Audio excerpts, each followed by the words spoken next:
A graça e a paz de nosso Senhor e Salvador Jesus Cristo, do Pai Celestial esteja com você, meu querido, com você, minha querida, que ligou esse vídeo nesse exato momento. Eu gostaria, já nesse momento, de compartilhar com você, sim, compartilhar com você as Santas Escrituras. A bem da verdade, algumas Escrituras têm versões diferentes, mas só que o sentido é o mesmo. Eu gostaria que você compartilhasse junto comigo, pegando a sua Bíblia, né? E abrisse juntamente comigo no Evangelho de Lucas, né, no capítulo 17, a partir do versículo 20. Tem mensagens aqui maravilhosas, meu querido e minha querida. Olha, tem ensinamentos aqui nas Escrituras que vale a pena a gente examinar e ler.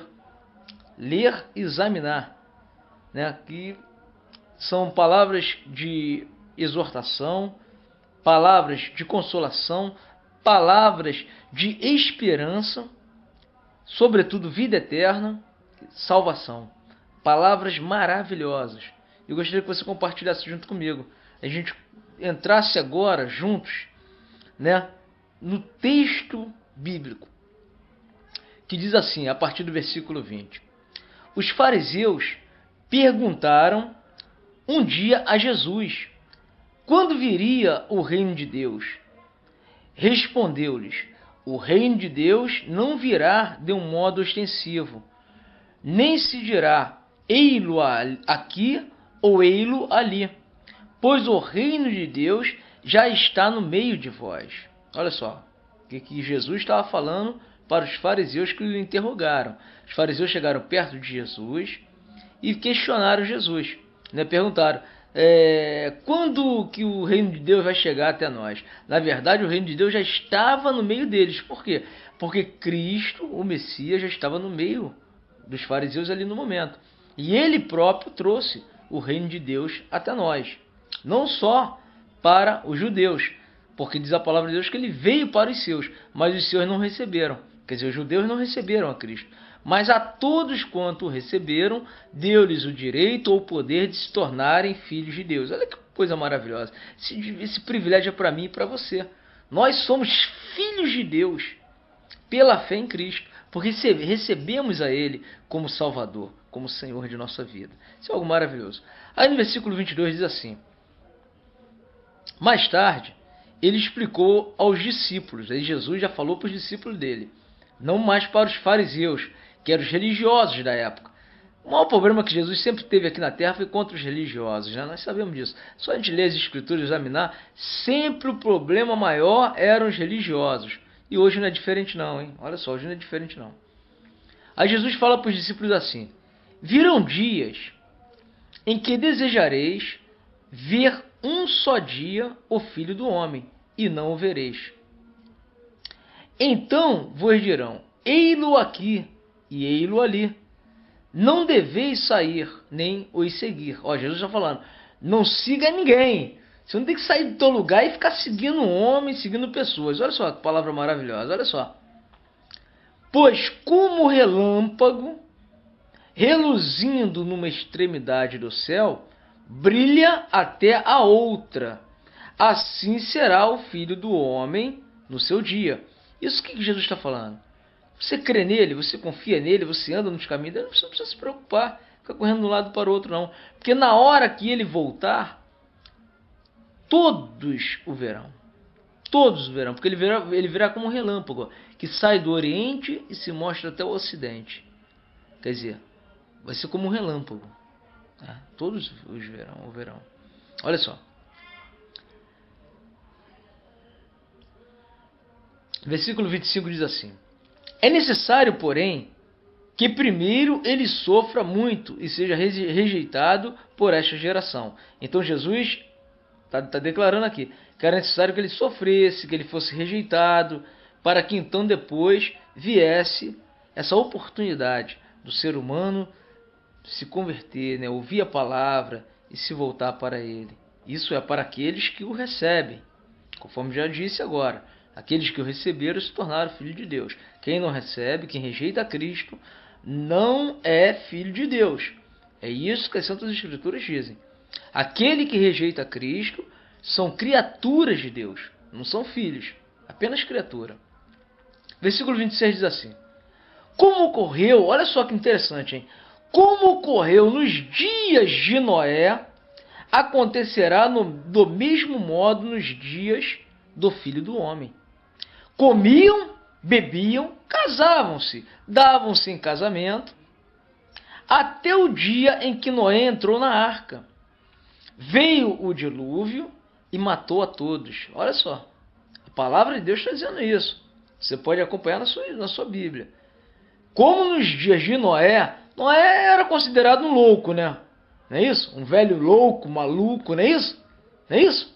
Noé era considerado um louco, maluco. Porque ele ficava pregando de Deus, falando de um Deus todo-poderoso, do único Deus, né, que iria destruir a humanidade, e que a pessoa deveria se converter a ele, largar suas práticas pecaminosas, se voltarem para adorar o único Deus, prestar louvores a esse Deus, declarar com seus lábios que ele é maravilhoso, magnífico, glorioso, e o povo rejeitou.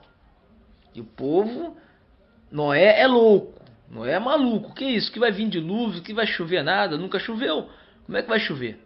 Mas naquela época só havia brisa, né? Uma brisa, nunca ninguém tinha ouvido falar em chuva, em cair água do céu. Então olha só que coisa. Olha só. Até o dia que o dilúvio veio, a chuva veio e destruiu aquele povo. E tem pessoas que não acreditam. E Jesus está declarando aqui nesse texto que nós estamos lendo. Leia o texto e o contexto, né? Estamos lendo. Jesus está declarando aqui que como naquela época de Noé, assim seria a sua volta. Olha só o que diz aqui as escrituras.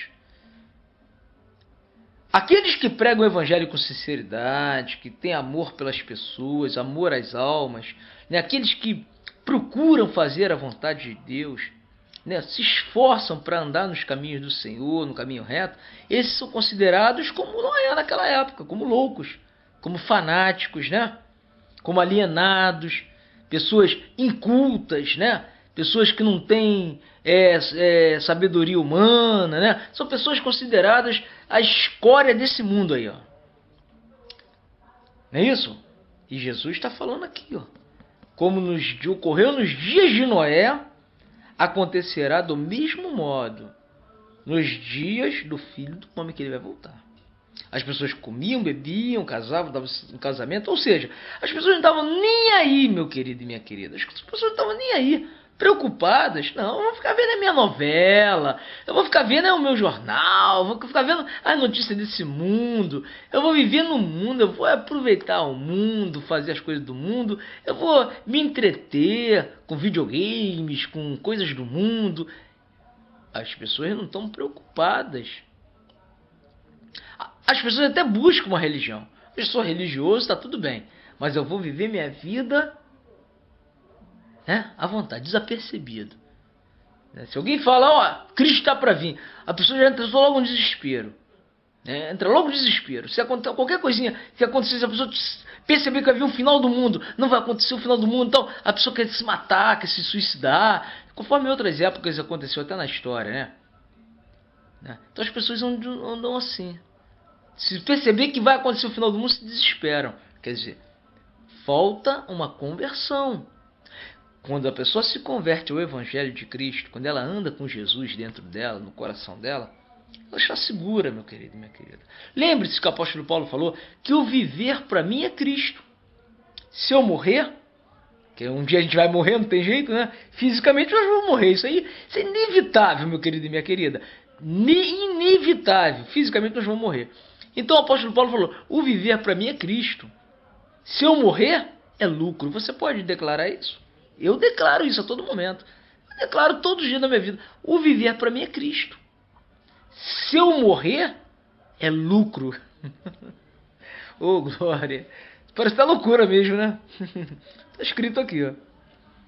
Versículo 28 diz assim: também no mesmo modo como ocorreu nos dias de Ló, no dia de Ló também, os homens festejavam, compravam, vendiam, plantavam e edificavam. No dia em que Ló saiu de Sodoma, choveu fogo e enxofre do céu. Olha só, o povo também não acreditava na época de Ló, não. Você pode ler lá, ó, na época de Ló, ninguém estava aí, o pessoal queria farrear, se prostituir, prazeres do mundo, prazeres da carne, até o dia que choveu fogo e enxofre do céu. Aí os céticos, os ateus, né, aproveitam esses textos da Bíblia, né, para falar que Deus é ruim, que Deus é mau, né, que esse Deus aí é carrasco, isso e aquilo. Eles criam tantos adjetivos ruins, mas isso não vai isentá-los de uma condenação futura. Isso não vai isentá-los de uma condenação futura. Aliás, de uma condenação presente. Porque Jesus falou, aquele que crê em mim tem a vida eterna. Quem não crê já está condenado. Então, para a pessoa sair de uma condenação, é necessário que a pessoa venha a crer, se humilhar diante dele. Que Deus não é empregado de ninguém. Deus não se deixa escarnecer. Tudo aquilo que come planta, ele vai colher. Tudo aquilo que come semear, ele vai colher. Então Deus não é empregado de ninguém e Deus não se deixa escarnecer. Tá, meu querido e minha querida? Com ele não se brinca, não. Tá? Aí então no versículo 30 diz assim: assim será no dia em que se manifestar o Filho do Homem. Naquele dia, quem estiver no terraço, ó, e tiver os seus bens em casa, não desça, ó, para tirar. Não se apegue aos bens materiais, não se apegue às coisas materiais, não, ó. Deixa para lá. Da mesma forma, quem estiver no campo, não torne atrás. Lembrai-vos da mulher de Ló. Porque a mulher de Ló olhou para trás. Ela ficou o coração dela voltado para as coisas materiais e se tornou uma estátua de sal. Então, olha só, a palavra de Deus, Jesus está falando. Não faça como a mulher de Ló, não. Ficou presa, coração preso às coisas materiais, ao dinheiro, às coisas desse mundo, fraco e pobre, aí, que vão ficar tudo aí. Carro, casa, mansões. As pessoas estão preocupadas só com coisas terrenas, materiais, e tudo vai ficar aí. Jesus está exortando que não faça como a mulher de Ló. Tá? Tudo o que procurar salvar a sua vida, irá perdê-la. Mas tudo o que perder a sua vida, irá encontrá-la. Pelo Evangelho e por amor a Cristo. Digo-vos que, naquela noite, 2 entrarão em uma cama. Um será tomado e o outro será deixado. 2 mulheres estarão moendo juntas. Uma será tomada e a outra será deixada. 2 homens estarão no campo. Um será tomado e outro será deixado. Perguntaram-lhe os discípulos: onde será isto, Senhor? Respondeu-lhes: onde estiver o cadáver, ali se reunirão também as aves. Veja bem, olha só. Onde estiver o quê? O cadáver, ali se reunirão também as águias. Meu querido e minha querida, vamos nos voltar para o Evangelho.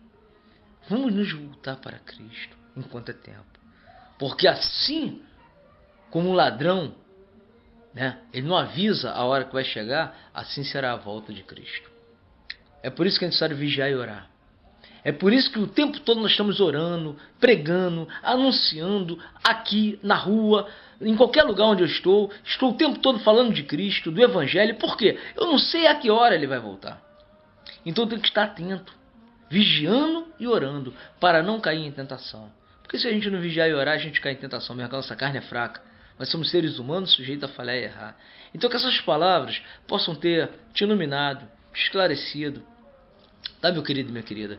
E leia as Escrituras. Não somente leia, não, mas examine as Escrituras. Que o Pai Celestial te abençoe e te guarde. Em nome de nosso Senhor e Salvador Jesus Cristo, o Eterno. Aquele que nos leva à vida eterna. Só nele nós temos a vida eterna. Em nenhum outro há salvação. Porque também debaixo do céu, nenhum outro nome há dado aos homens, pelo qual devemos ser salvos, a não ser o Messias, o Cristo, o enviado do Altíssimo, o Filho do Deus vivo.